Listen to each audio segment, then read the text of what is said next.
Hello everyone, welcome to Naira study. अब आप सब कैसे हैं? आई होप अच्छे होंगे। मैं नायरा स्वागत करती हूं आप सबका आपके अपने YouTube channel Naira study hub पर। फ्रेंड्स, आज हम डीएलएड 4th सेमेस्टर का जो आपका पवन सीरीज हो जाता है उसके सामाजिक अध्ययन के अति लघु उत्तरीय प्रश्नों की सीरीज को देखेंगे, जो कि पार्ट 2 है। पिछली वीडियो में हम लोगों ने पार्ट 1 को देखा था। फ्रेंड्स, उसमें देखिए एक क्वेश्चन था, हालांकि इस सीरीज में कई क्वेश्चंस ऐसे हैं जो कि प्रिंट इसका गलत है। जैसे एक क्वेश्चन था इसमें कि अनुपात कितना है भारत के राष्ट्रीय यानी कि भारत के राष्ट्रीय ध्वज की लंबाई एवं चौड़ाई का अनुपात क्या है। तो इसमें देखिए राइट जो आंसर है वो आप लोगों का जैसे तो 3:2 है, लेकिन जो आपकी ये सीरीज है इसमें आंसर दिए हैं 2:3। इसी तरह से एक क्वेश्चन आपका और हो जाता है, ये यहाँ पे आप समझ सकते हैं। देखिए ये पार्ट 1 की हम बात कर रहे हैं। तो ब्रह्म समाज की स्थापना किसने की थी? तो इसमें लिखा हुआ है ब्रह्म समाज की स्थापना स्वामी दयानंद जी ने की थी। लेकिन आप सभी लोग परिचित हैं कि ब्रह्म समाज की स्थापना स्वामी दयानंद जी ने नहीं की थी, जबकि ब्रह्म समाज की स्थापना 1828 ईस्वी में कब? तो 1828 ईस्वी में राजा राम मोहन राय द्वारा की गई थी। किसके द्वारा की गई थी? तो राजा राम मोहन राय द्वारा की गई थी। और ये स्वामी दयानंद सरस्वती जी ने किसकी स्थापना की थी? तो इन्होंने आर्य समाज की स्थापना की थी, जो मुंबई में हुई थी और वो 1875 में हुई थी। तो चीज़ों को आप लोग ध्यान रखिएगा। हालांकि कल मैंने भी इसको ऐसे ही पढ़ दिया था, ब्रह्मा समाज की स्थापना स्वामी दयानंद सरस्वती जी ने की थी। उसके लिए सॉरी, वो हो जाता है, कभी कभी मिस्टेक हो जाती है। हालांकि मैं बहुत ज़्यादा डीपली स्टडी करने के बाद ही आप लोगों के सामने क्लास लाती हूँ, लेकिन यहाँ पे थोड़ी सी मिस्टेक हो गई थी, उसके लिए सॉरी। और आप लोग इसको सही कर लें। यानी ब्रह्मा समाज की स्थापना तो राजा राम मोहन राय जी ने, ठीक है ना। चलते हैं आज की सीरीज का फर्स्ट नंबर क्वेश्चन देख लेते हैं। उससे पहले फ्रेंड्स, अगर अभी तक आप लोगों ने चैनल को सब्सक्राइब नहीं किया है तो प्लीज़ सब्सक्राइब कर लें और बेल आइकन को भी ज़रूर प्रेस कर लें, जिससे कोई भी नोटिफिकेशन हो वो आप तक पहुंच सके। पहला क्वेश्चन है, भारत में चांदी मुख्यतः किस प्रदेश में पाई जाती है? तो भारत में चांदी मुख्यतः देखिए, सबसे पहले तो अगर मुख्य रूप से कहीं पाई जाती है तो राजस्थान में पाई जाती है। कहाँ पाई जाती है? तो राजस्थान में पाई जाती है और इसका प्रतिशत हो जाता है 87% है। बाकी का उत्पादन कर्नाटक में। और इसमें क्या कहा है, भारत में चांदी मुख्यतः किस प्रदेश में पाई जाती है? तो आप कई प्रदेशों के नाम लिख सकते हैं। तो भारत में चांदी मुख्यतः कर्नाटक में कोलार, राजस्थान में जाबर, बिहार में मानभूम, आंध्र प्रदेश में कड़िया आदि में पाई जाती है। सुलह कुल महोत्सव कहाँ मनाया जाता है? तो सुलह कुल महोत्सव हिंदू मुसलमान एकता के प्रतीक आगरा में मनाया जाता है। और आगरा में क्या मनाया जाता है? तो ताज महोत्सव भी, यानी ताज महोत्सव भी आगरा में मनाया जाता है, ठीक है ना। ताज महोत्सव ये भी आगरा में मनाया जाता है। उसके बाद क्वेश्चन की तरफ चलते हैं। क्वेश्चन देख लेते हैं, विश्व ओजोन दिवस कब मनाया जाता है? तो विश्व ओजोन दिवस 16 सितंबर को मनाया जाता है। कब मनाया जाता है? तो 16 सितंबर को मनाया जाता है। हमारे जीवन में ओजोन लेयर के महत्व को समझने और समझाने के लिए ही मनाया जाता है। अब क्वेश्चन आ जाए, ओजोन दिवस क्यों मनाया जाता है? यहाँ पे तो है कब मनाया जाता है, तो 16 सितंबर को मनाया जाता है। और किस लिए मनाया जाता है? तो हमारे जीवन में ओजोन लेयर के महत्व को समझने और समझाने के लिए। आलू उत्पादन में उत्तर प्रदेश का कौन सा स्थान है? तो आलू उत्पादन में उत्तर प्रदेश का देखिए प्रथम स्थान है। कौन सा स्थान है? तो प्रथम स्थान है। यहाँ के किसान 29.65% आलू का उत्पादन कर रहे हैं। और पश्चिम बंगाल में, अगर पश्चिम बंगाल की बात की जाए तो 23.51%। और बिहार में तो बिहार का देख लेते हैं, तो बिहार में 17.2% ये हो जाता है, ठीक है ना। उसके बाद चलते हैं क्वेश्चन की तरफ। सूचना का अधिकार भारत में किस वर्ष में लागू किया गया? भारत सरकार ने पारदर्शिता युक्त शासन एवं भ्रष्टाचार मुक्त समाज बनाने के लिए 12 मई 2005 में सूचना का अधिकार अधिनियम 2005 संसद में पारित किया, जिसे 15 जून 2005 में राष्ट्रपति की अनुमति मिली और अंततः 12 अक्टूबर 2005 को यह कानून कश्मीर को छोड़कर पूरे देश में लागू हुआ। अब देखिए यहाँ पे आपका 12 मई दिए हुए हैं, जो कि आपका गलत हो जाता है। यहाँ पे जो सही है तो 12 मई ना होकर 15 जून हो जाता है। आप लोग जो ये डेट है ये अच्छे से ध्यान में रखिएगा, क्योंकि इसमें प्रिंट जो है वो काफ़ी, ये तो नहीं कहेंगे बहुत ज़्यादा गलत है, लेकिन हाँ गलत है। तो 12 मई नहीं होकर 15 जून हो जाता है। उसके बाद क्वेश्चन की तरफ चलते हैं। क्वेश्चन देख लेते हैं। उत्तर प्रदेश का सबसे कम जनसंख्या घनत्व वाला जिला कौन सा है? उत्तर प्रदेश में ललितपुर जिले में प्रति वर्ग किलोमीटर में सबसे कम मात्र 242, सोनभद्र में 270, हमीरपुर में 275, महोबा में 200 यानी 279, 279, चित्रकूट में 308 और जालौन में 370, झांसी में 398 व्यक्ति रहते हैं। यानी देखिए उत्तर प्रदेश में सबसे कम जनसंख्या वाला ज़िला कौन है? तो महोबा हो जाता है। क्या हो जाता है? तो महोबा हो जाता है। क्वेश्चन है, भारत में पवन ऊर्जा के उत्पादन में कौन सा भारत का राज्य अग्रणी है? तो पवन ऊर्जा के उत्पादन में तमिलनाडु राज्य अग्रणी है। यहाँ पे 2019 के आंकड़ों के अनुसार तमिलनाडु 9075 मेगावाट क्षमता के साथ पवन ऊर्जा का सबसे बड़ा उत्पादक राज्य है। लिंगानुपात से क्या तात्पर्य है? तो लिंगानुपात या लिंग या अनुपात से तात्पर्य किसी क्षेत्र विशेष में पुरुष एवं स्त्री की संख्या के अनुपात को कहते हैं।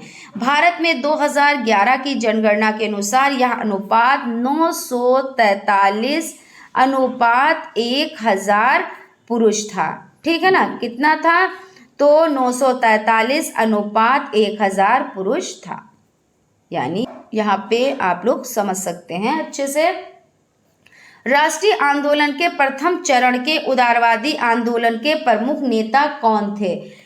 तो दादा भाई नौरोजी हो जाते हैं, महादेव गोविंद नराडे, फिरोज शाह मेहता, सुरेंद्र नाथ बनर्जी, दिनेशा वाचा, योगेश चंद्र बनर्जी, गोपाल कृष्ण गोखले, मदन मोहन मालवीय आदि हो जाते हैं। यानी राष्ट्रीय आंदोलन के उदारवादी नेता उच्च मध्यवर्गीय घरानों के थे और ये क्या थे? ये अंग्रेजी शिक्षा से भी प्रभावित थे।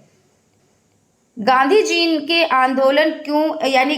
ने आंदोलन क्यों स्थगित कर दिया? उत्तर प्रदेश के गोरखपुर जिले में स्थित चोरी चौरा नामक स्थान पर 5 फरवरी 1922 को एक भयानक घटना घटित हुई। चोरी चौरा कांड के नाम से चर्चित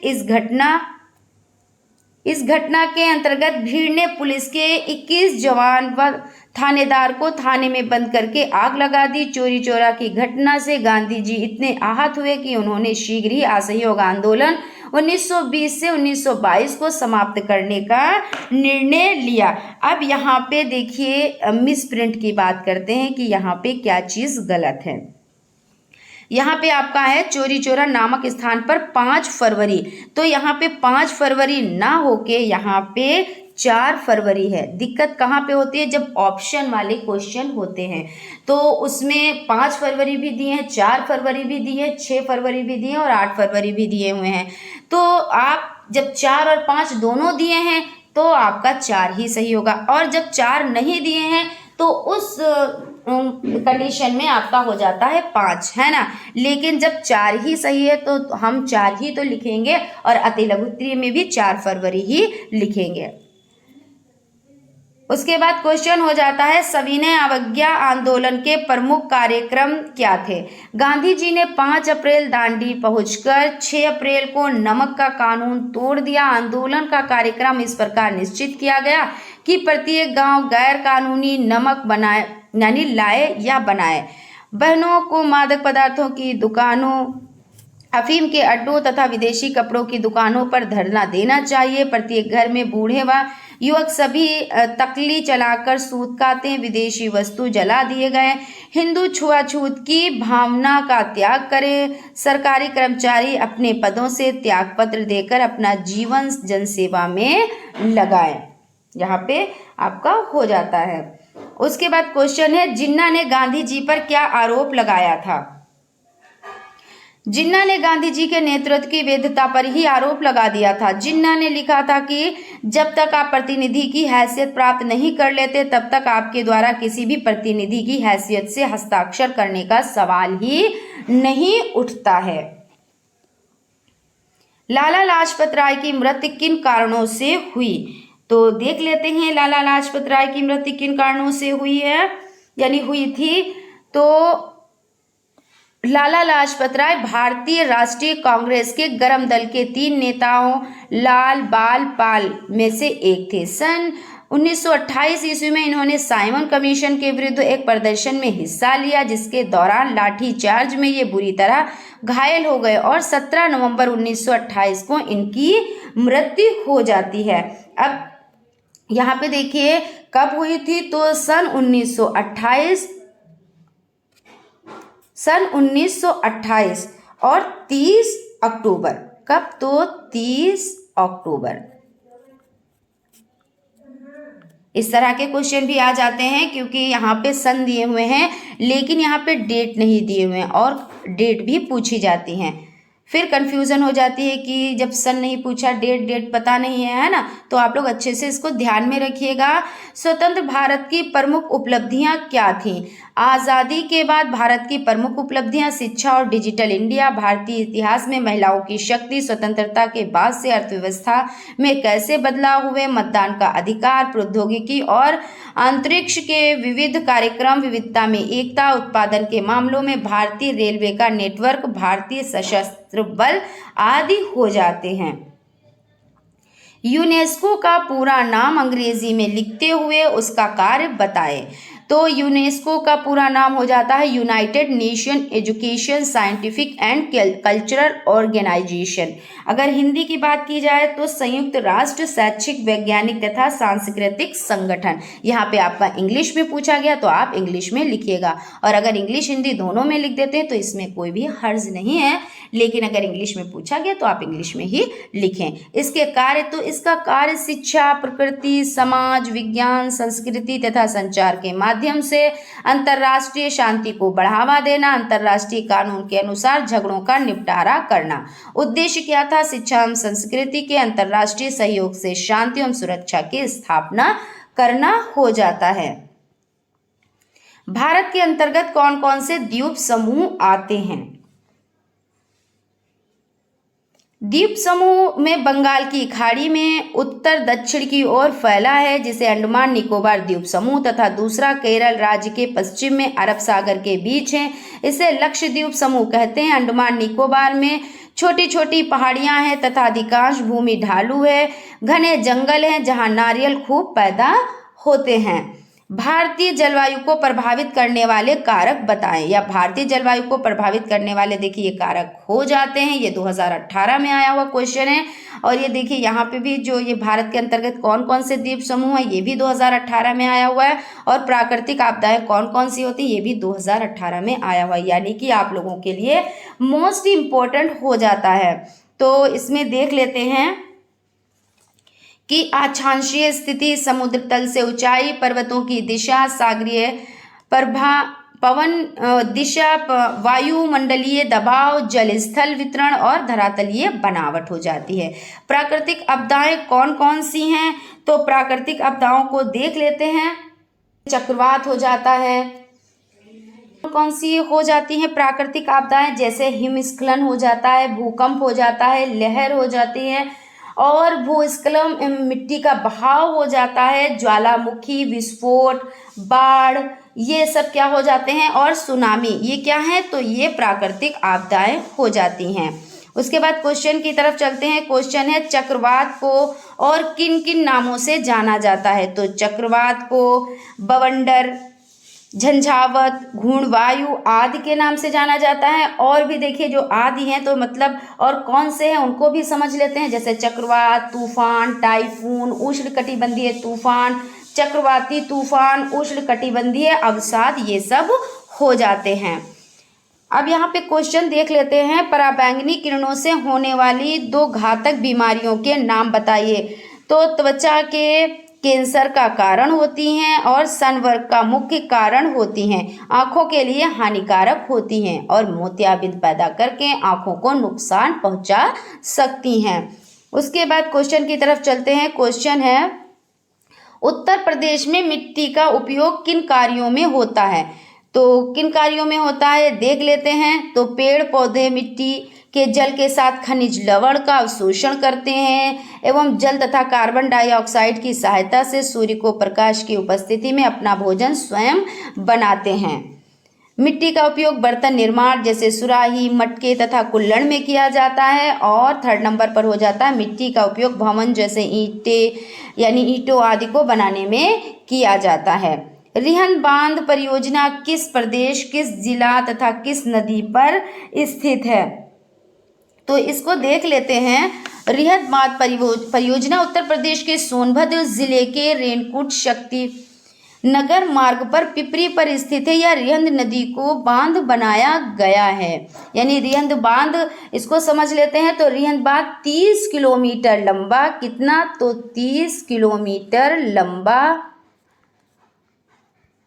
और 15 किलोमीटर चौड़ा, कितना, तो 15 किलोमीटर चौड़ा जलाशय भारत की सबसे बड़ी कृत्रिम झील है। रिहंद नदी सोन नदी की प्रमुख उपनदी है। किसकी प्रमुख उपनदी है, तो रिहंद नदी सोन नदी की प्रमुख उपनदी हो जाती है। क्वेश्चन है थियोसॉफिकल सोसाइटी की स्थापना किसके द्वारा की गई, रूस निवासी महिला मैडम हेलेन पेट्रोवना ब्लावस्की और अमेरिकी निवासी कर्नल हेनरी स्टील ओलकॉट ने 17 नवंबर सन 1875 को न्यूयॉर्क में थियोसॉफिकल सोसाइटी की स्थापना की।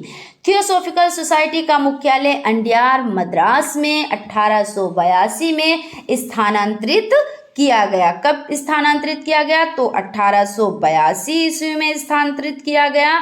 और कहाँ, तो अडियार मद्रास में, ठीक है ना, अडियार मद्रास में किया गया। आई होप आप लोगों को चीज़ें अच्छे से समझ में आ रही होंगी। उसके बाद क्वेश्चन की तरफ चलते हैं। यंग इंडिया नामक समाचार पत्र किसके द्वारा निकाला गया, तो यंग इंडिया एक साप्ताहिक पत्रिका थी जिसे गांधी जी द्वारा प्रकाशित किया जाता था। पत्रिका अंग्रेजी में निकलती थी। अब यहाँ पे देखिए क्वेश्चन बन सकता है कि यंग इंडिया नामक जो समाचार पत्र था वो किस भाषा में निकलता था, तो अंग्रेजी भाषा में निकलता था, है ना।